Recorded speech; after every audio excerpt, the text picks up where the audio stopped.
Episode 93। कहानी अब अपने अगले मोड़ पर थी। शहर की ठंडी हवाओं में भी एक अजीब सा तनाव तैर रहा था।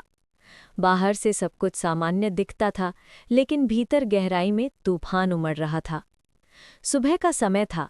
सूरज की हल्की किरणें खिड़की के पर्दों से होकर कमरे में उतर रही थी, पर उस कमरे के भीतर जो माहौल था उसमें रोशनी भी जैसे फीकी पड़ रही थी। आदित्य खिड़की के पास खड़ा था।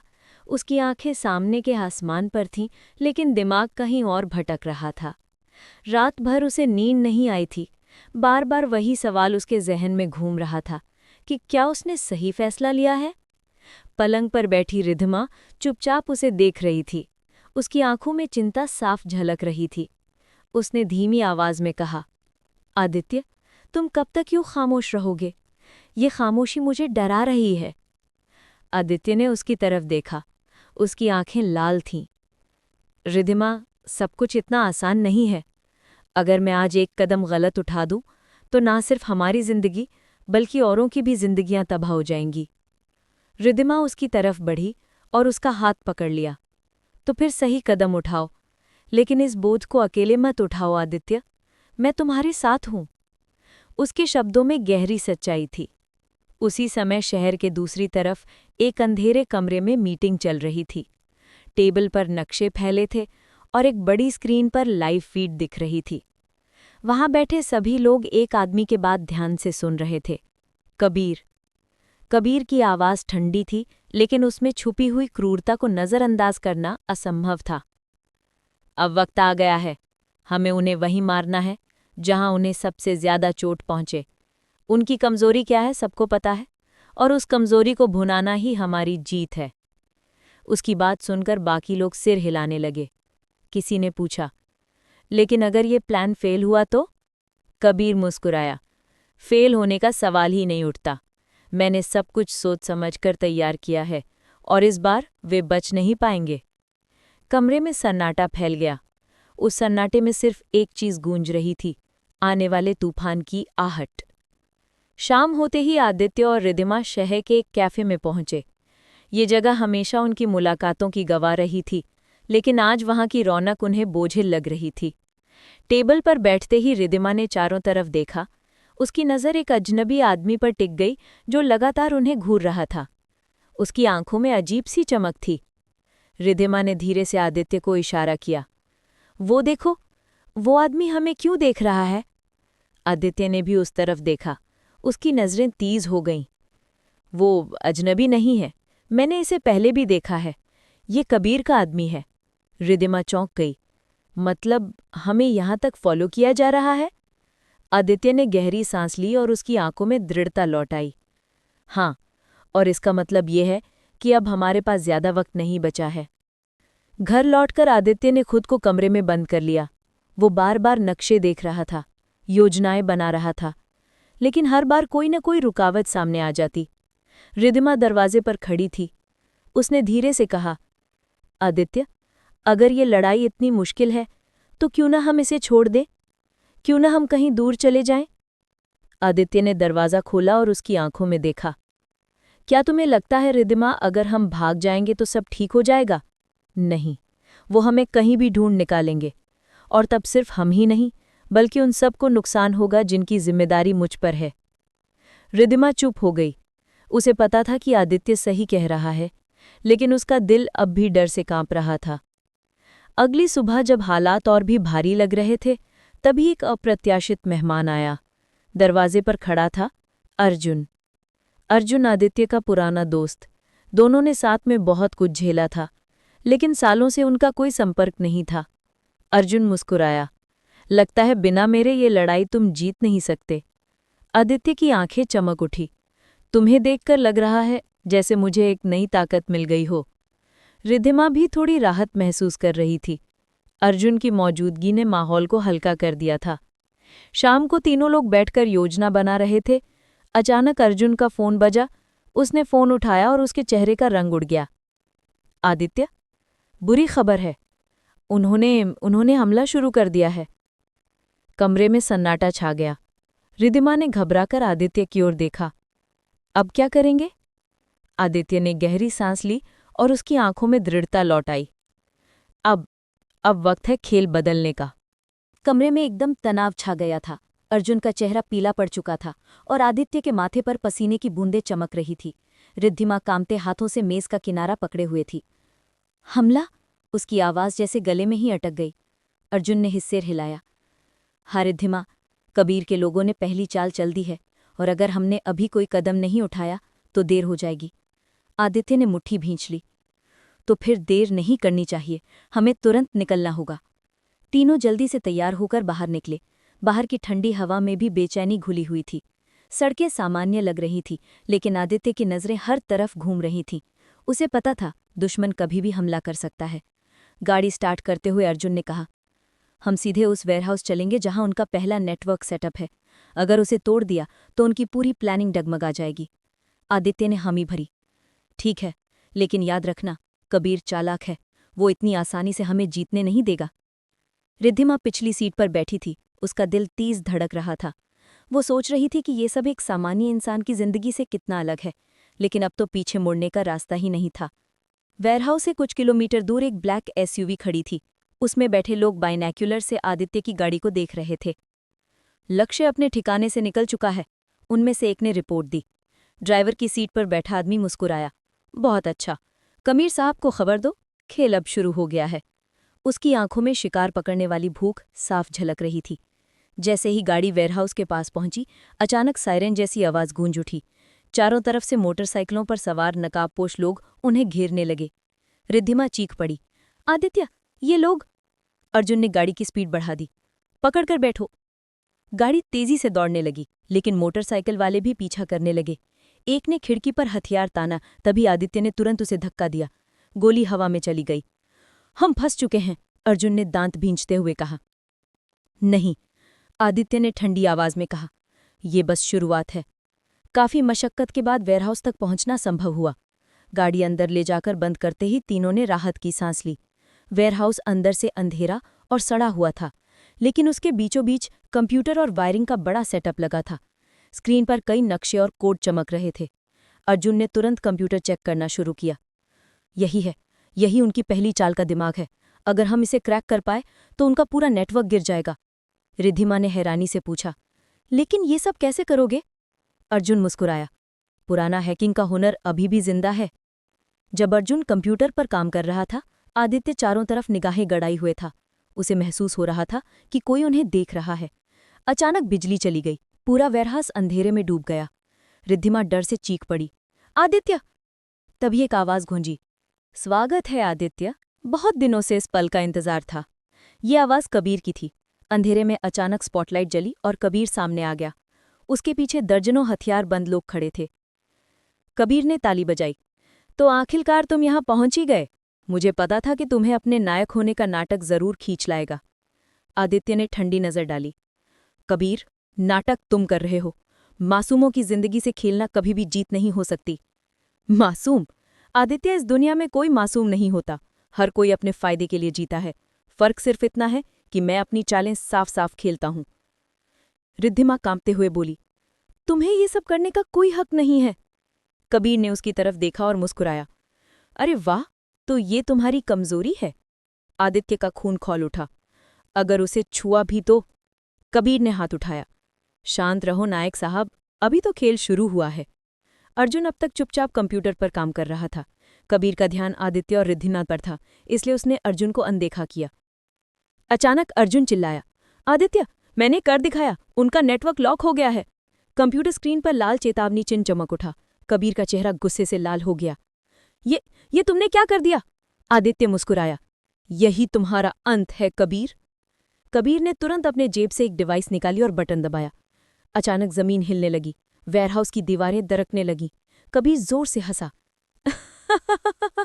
अगर मैं हारूंगा तो सबको अपने साथ ले डूबूंगा। रिद्धिमा घबराकर आदित्य की तरफ दौड़ी। आदित्य, हमें यहां से निकलना होगा। आदित्य ने उसकी बांह पकड़ ली और अर्जुन को देखा। चलो अभी।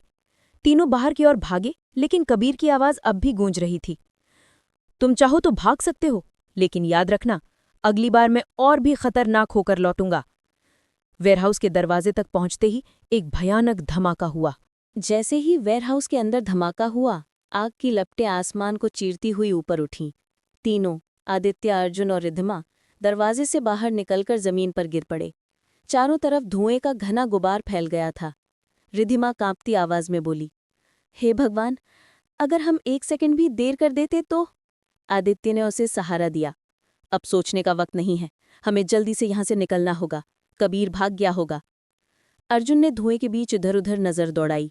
नहीं, मुझे यकीन है वो कहीं पास ही है, वो इतनी आसानी से भागने वालों में से नहीं है। अचानक दूर से गाड़ियों की आवाज सुनाई दी। कुछ काले रंग की जीप्स धुएं को चीरती हुई बाहर निकल रही थीं। अर्जुन चिल्लाया, वो रहा कबीर, उसी गाड़ी में है। आदित्य ने बिना वक्त गवाए अपनी गाड़ी स्टार्ट की और जीप्स के पीछे दौड़ा दिया। रिद्धिमा सीट पकड़कर चिल्लाई, आदित्य ध्यान से, उनकी गाड़ियां हथियारों से लैस हैं। सही समय पर एक गोली उनकी गाड़ी के शीशे से टकराई। कांच टूटकर बिखर गया। आदित्य ने दांत भींचते हुए जवाब दिया, तो ठीक है, अब खेल बराबरी का होगा। हाईवे पर दोनों गाड़ियां दौड़ रही थीं। कबीर की गाड़ी के पीछे से लगातार गोलियां बरस रही थीं। अर्जुन ने कार की खिड़की से झुककर जवाबी हमला किया। आदित्य, उन्हें बाएं से घेरो, अर्जुन ने चिल्लाया। आदित्य ने गाड़ी को तेजी से मोड़ा और पीछे वाली जीप के करीब पहुंच गया। अर्जुन ने एकदम सही निशाना साधा। जीप के टायर पर गोली चली और गाड़ी सड़क पर पलट गई। रिद्धिमा चीख पड़ी, लेकिन आदित्य की नजरें सिर्फ कबीर की गाड़ी पर थीं। वो बच नहीं पाएगा। कबीर की गाड़ी एक सुनसान इलाके में दाखिल हो गई। वहां सड़क के किनारे घना जंगल था। अर्जुन ने माथे पर पसीना पूछा, ये जगह? ये तो वही इलाका है जहां उनका सीक्रेट बेस है। आदित्य ने कहा, मतलब उसने हमें फंसाने के लिए यही रास्ता चुना। रिद्धिमा की सांसें तेज हो गई। तो अब क्या करें? आदित्य ने ठंडी आवाज में कहा, अब चाहे जाल हो या जंग, हमें लड़ना ही होगा। जैसे ही गाड़ी जंगल के अंदर पहुंची, चारों तरफ से नकाबपोश लोग निकल आए। हथियारों से लैस दर्जनों आदमी आदित्य की गाड़ी को घेर चुके थे। रिद्धिमा डरकर आदित्य का हाथ पकड़ ली। हम यहां से बच नहीं पाएंगे। आदित्य ने उसकी तरफ देखा। जब तक मैं जिंदा हूं तुम्हें कुछ नहीं होगा।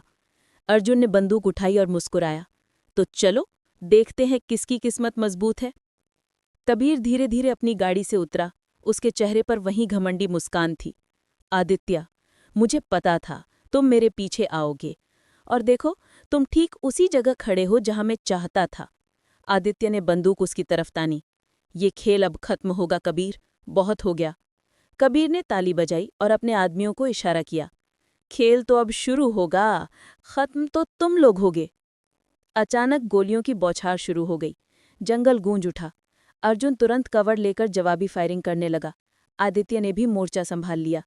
रिद्धिमा एक पेड़ के पीछे छिप गई, लेकिन उसकी आंखें लगातार आदित्य पर टिकी थी। उसके दिल की हर धड़कन जैसे सिर्फ उसके लिए थी। आदित्य ने चिल्लाकर कहा, अर्जुन, उन्हें रोकते रहो, मैं कबीर तक पहुंचूंगा। अर्जुन ने सिर हिलाया, जाओ, मैं संभाल लूंगा। आदित्य धीरे धीरे पेड़ों के बीच से आगे बढ़ा। कबीर भी उसकी तरफ बढ़ रहा था। कबीर हंसते हुए बोला, आदित्य, तुम सच में सोचते हो कि तुम मुझे हरा सकते हो? तुम्हारी सबसे बड़ी कमजोरी हमेशा से तुम्हारी भावनाएं रही हैं। आदित्य ने ठंडी नजर डाली। कमजोरी नहीं, यही मेरी ताकत है। कबीर ने रिद्धिमा की तरफ देखा और अचानक अपनी बंदूक उसकी ओर तान दी। तो चलो, तुम्हारी ताकत की परीक्षा ले लेते हैं। रिद्धिमा डर से जम गई। आदित्य गरज उठा, कबीर, अगर उसे कुछ हुआ? कबीर मुस्कुराया, तो क्या करोगे? मुझे मार दोगे? हिम्मत है तो अभी गोली चलाओ। दोनों आमने सामने थे। चारों तरफ गोलियां चल रही थीं, लेकिन इस मल में मानो दुनिया थम गई थी। आदित्य की उंगली ट्रिगर पर थी। रिद्धिमा की आंखों से आंसू बह रहे थे।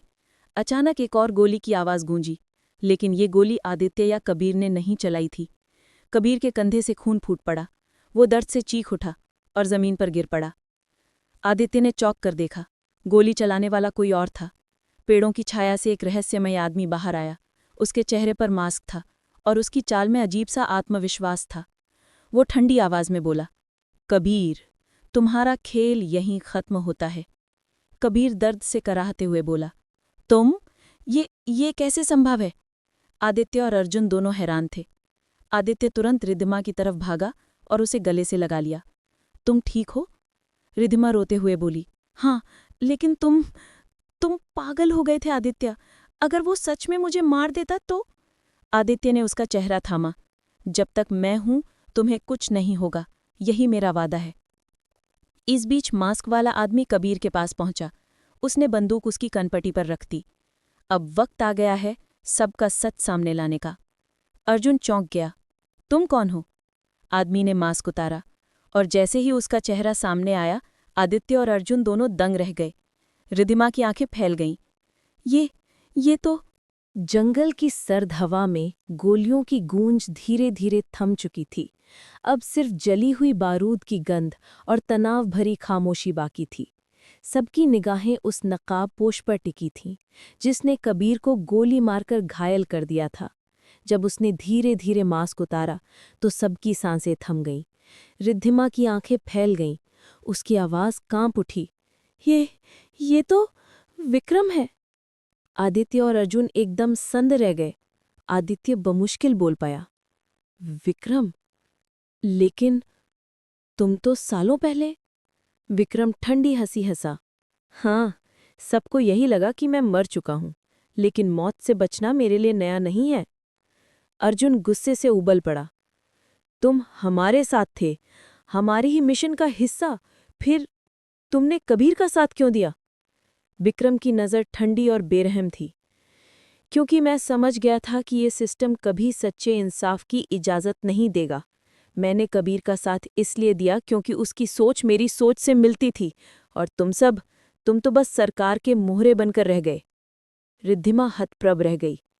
तो तुम दोनों शुरू से मिले हुए थे? कबीर दर्द से कराहते हुए बोला। हाँ, लेकिन मैंने कभी नहीं सोचा था कि ये दिन देखना पड़ेगा। विक्रम, तुम मुझे ही धोखा दोगे? विक्रम ने ठंडी आवाज में कहा।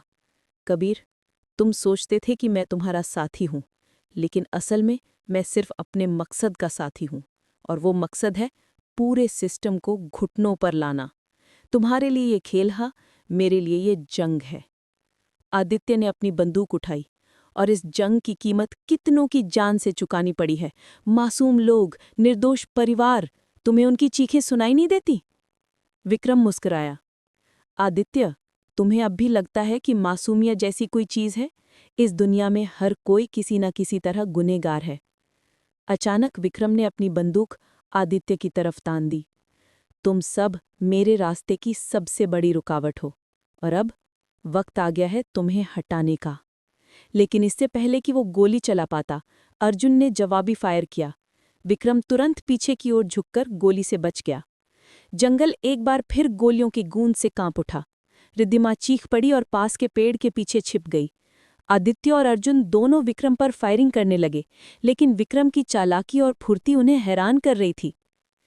इस अफरा तफरी के बीच कबीर धीरे धीरे रेंगता हुआ अपनी बंदूक तक पहुंच गया। उसके कंधे से खून बह रहा था, लेकिन उसकी आंखों में अब भी जहर था।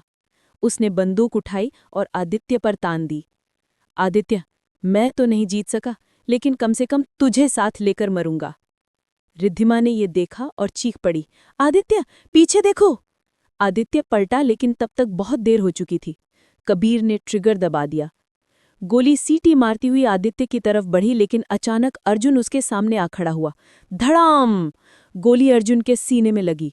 वो जमीन पर गिर पड़ा। अर्जुन! आदित्य और रिद्धिमा दोनों चीख उठे। आदित्य उसके पास दौड़ा। तू तू पागल हो गया था क्या? मैंने कहा था मैं संभाल लूंगा। अर्जुन ने खून से भीगी मुस्कान के साथ कहा। भाई, दोस्ती का मतलब ही यही है। मैं नहीं चाहता था कि तुझे कुछ हो। तुझे ये लड़ाई खत्म करनी है। रिद्धिमा की आंखों से आंसू बह रहे थे। अर्जुन, तुम हमें छोड़कर नहीं जा सकते, अभी बहुत कुछ बाकी है। अर्जुन ने कांपते हाथों से उसका हाथ थाम लिया। रिद्धिमा, आदित्य का साथ मत छोड़ना। वो दिखाता है कि मजबूत है, लेकिन असल में उसके दिल में बहुत बोझ है। उसे संभालना। उसकी सांसें धीमी होने लगीं। आदित्य चिल्लाया, नहीं अर्जुन, तुम मरेगा नहीं, मैं तुझे बचा लूंगा। लेकिन अर्जुन की आंखें धीरे धीरे बंद हो गईं। अर्जुन की मौत ने आदित्य की रगों में आग भर दी। उसकी आंखें लाल हो गईं। वो खड़ा हुआ और गरजते हुए विक्रम और कबीर दोनों पर फायरिंग करने लगा। उसकी हर गोली जैसे एक चीख थी, एक बदला था। कबीर डर से पीछे हट गया, जबकि विक्रम ने ठंडी मुस्कान के साथ फुर्ती दिखाई। तो अब तू सच में जानवर बन चुका है आदित्य। आदित्य दहाड़ा, जानवर नहीं, इंसाफ। लड़ाई इतनी भयानक हो गई कि पेड़ टूटने लगे, धुआं और गोलियों की गंध पूरे जंगल में फैल गई।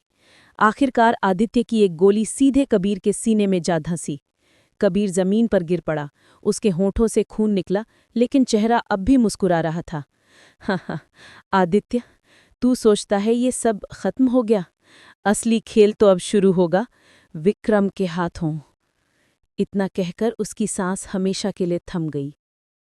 कबीर की मौत देखकर भी विक्रम के चेहरे पर कोई असर नहीं पड़ा। एक मुहरा कम हुआ, अब असली शतरंज मैं खेलूंगा। आदित्य ने गुस्से से दांत भींचे। तुझे भी अर्जुन की कसम खाकर कहता हूं, यहीं खत्म कर दूंगा। विक्रम मुस्कुराया। खत्म? नहीं आदित्य, ये तो अभी शुरुआत है, असली तूफान आने वाला है। इतना कहकर वो अचानक धुएं में गायब हो गया। आदित्य और रिद्धिमा वहीं खड़े रह गए। अर्जुन की निढाल लाश उनके सामने थी। रिद्धिमा फूट फूट कर रोने लगी। हमने सब कुछ खो दिया, अर्जुन को, हमारी ताकत को। आदित्य ने उसके आंसू पोंछे, लेकिन खुद की आंखें भी भीग चुकी थीं। नहीं रिद्धिमा, हमने सिर्फ एक दोस्त नहीं खोया, हमने उसका सपना पाया है, और अब हमें उसके लिए लड़ना होगा। आसमान में काले बादल घिर आए थे। दूर से सायरनों की आवाज़ें सुनाई दे रही थीं, शायद सरकार की स्पेशल यूनिट पहुंच रही थी। आदित्य ने रिद्धिमा का हाथ थामा और अर्जुन की ओर देखा। ये लड़ाई अब निजी हो गई है। विक्रम ने हमें सब कुछ खोने पर मजबूर किया है, अब मैं उसे उसकी हर सांस की कीमत चुकाऊंगा। रिद्धिमा ने सिर हिलाया। हाँ, ये जंग हम मिलकर जीतेंगे। और दोनों ने अर्जुन के शरीर के पास खड़े होकर कसम खाई, विक्रम का खेल खत्म करेंगे, चाहे कीमत कुछ भी हो। अगली सुबह हवेली का आंगन एक अजीब से सन्नाटे से भरा हुआ था। हर कोई अपनी अपनी सोच में डूबा था। कल रात जो कुछ भी हुआ था, उसने ना सिर्फ हवेली बल्कि पूरे परिवार की नींव को हिला दिया था। रुद्र वीरानी अपने कमरे की खिड़की से बाहर देख रहा था। उसके सामने हरे भरे बगीचे थे, लेकिन उसकी आंखों के सामने सिर्फ अतीत की छवियां घूम रही थीं। वो बचपन, जब उसका परिवार टूटा था। वो दिन जब उसने पहली बार अपने दिल को कठोर बनाने का फैसला किया था। और आज सब खुल गया था। उसके कानों में अब भी माँ की आवाज़ गूंज रही थी, बेटा, सच को जितना दबाओगे उतना ही वो तुम्हें तोड़ेगा। इशिता कमरे में धीरे से दाखिल हुई। उसकी आंखें लाल थीं। रात भर वो सो नहीं पाई थी। उसने रुद्र की ओर देखा, जो अब भी खिड़की से बाहर देख रहा था। रुद्र। उसकी आवाज़ हल्की थी, लेकिन कांप रही थी। रुद्र ने पीछे मुड़कर देखा। उसके चेहरे पर कोई भाव नहीं था, लेकिन आंखों में गहरा दर्द साफ दिख रहा था। तुम्हें कुछ कहना है? रुद्र ने पूछा। उसकी आवाज़ ठंडी थी। इशिता उसके पास आई और उसके हाथों को पकड़ लिया। हाँ, मुझे बहुत कुछ कहना है, लेकिन सबसे पहले तुम्हें ये समझाना है कि अब अकेले लड़ने की ज़रूरत नहीं है। तुम अकेले नहीं हो। रुद्र ने एक पल के लिए उसकी आंखों में देखा। उन आंखों में विश्वास था, सच्चाई थी और प्यार भी था। इशिता, तुम जानती हो ना, मैं किसी पर बोझ नहीं डालना चाहता।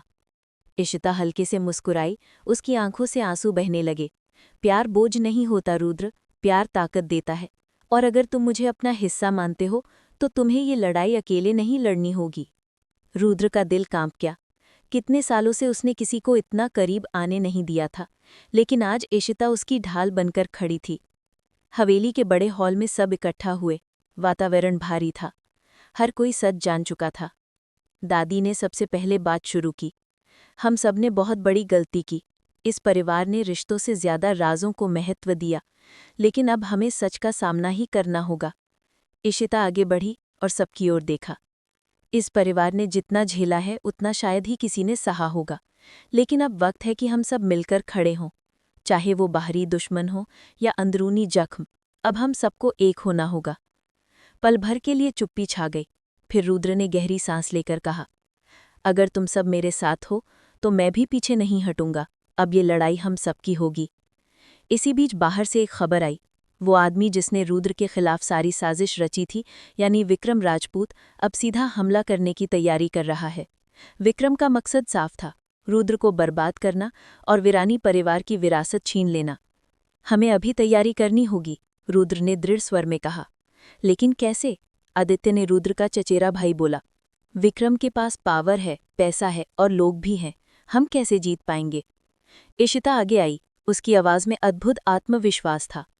पैसा और ताकत हमेशा जीत की गारंटी नहीं होते। दिल की सच्चाई और परिवार की एकता उससे कहीं ज्यादा मजबूत होती है, और इस बार हमारे पास ये दोनों हैं। रात को सब अपने अपने कमरे में चले गए, लेकिन रुद्र और ऋषिता हवेली की छत पर खड़े थे। चांदनी दोनों पर पड़ रही थी। रुद्र ने धीरे से कहा, इशिता, मैंने कभी किसी को अपने इतना करीब आने नहीं दिया जितना तुम्हें आने दिया है। सच कहूं तो मुझे डर लगता है, डर कि कहीं मैं तुम्हें खो न दूं। इशिता ने उसका चेहरा अपने हाथों में लिया। अगर तुम सच में मुझे खोने से डरते हो तो मुझे जाने मत दो, मुझे अपनी जिंदगी में पूरी तरह शामिल कर लो। मैं वादा करती हूँ, चाहे हालात कितने भी मुश्किल क्यों न हों, मैं हमेशा तुम्हारे साथ रहूंगी। रुद्र की आंखें नम हो गई, उसके होंठ कांपे, और आखिरकार उसने कहा, मैं तुमसे प्यार करता हूँ इशिता। इशिता की आंखों में खुशी के आंसू चमक उठे। मैं भी तुमसे प्यार करती हूँ रुद्र। दोनों ने एक दूसरे को गले लगाया। उस पल जैसे सारी दुनिया थम गई थी। सुबह का सूरज उगा तो हवेली में एक नई रोशनी फैली। अब परिवार में डर और दूरी की जगह एकता और उम्मीद थी। रुद्र इशिता का हाथ थामकर सबके सामने आया। अब वक्त है कि हम मिलकर विक्रम का सामना करें। वो चाहे जितनी चालें चले, अब हम उसे जीतने नहीं देंगे। परिवार के हर सदस्य ने उसकी बात पर हामी भरी। इशिता ने हल्की मुस्कान के साथ कहा, और याद रखिए, सबसे बड़ी ताकत परिवार की होती है। जब हम सब साथ हैं तो हमें कोई हरा नहीं सकता। कहानी यहाँ एक नई दिशा ले रही थी। रुद्र और इशिता का प्यार अब सिर्फ एक रिश्ता नहीं, बल्कि पूरे परिवार की ताकत बन चुका था। आगे चाहे कितनी भी चुनौतियां आएं, वीरानी हवेली अब टूटने वाली नहीं थी। इशिता ने मन ही मन सोचा, ये तो बस शुरुआत है, असली लड़ाई अभी बाकी है, लेकिन इस बार हम सब साथ हैं।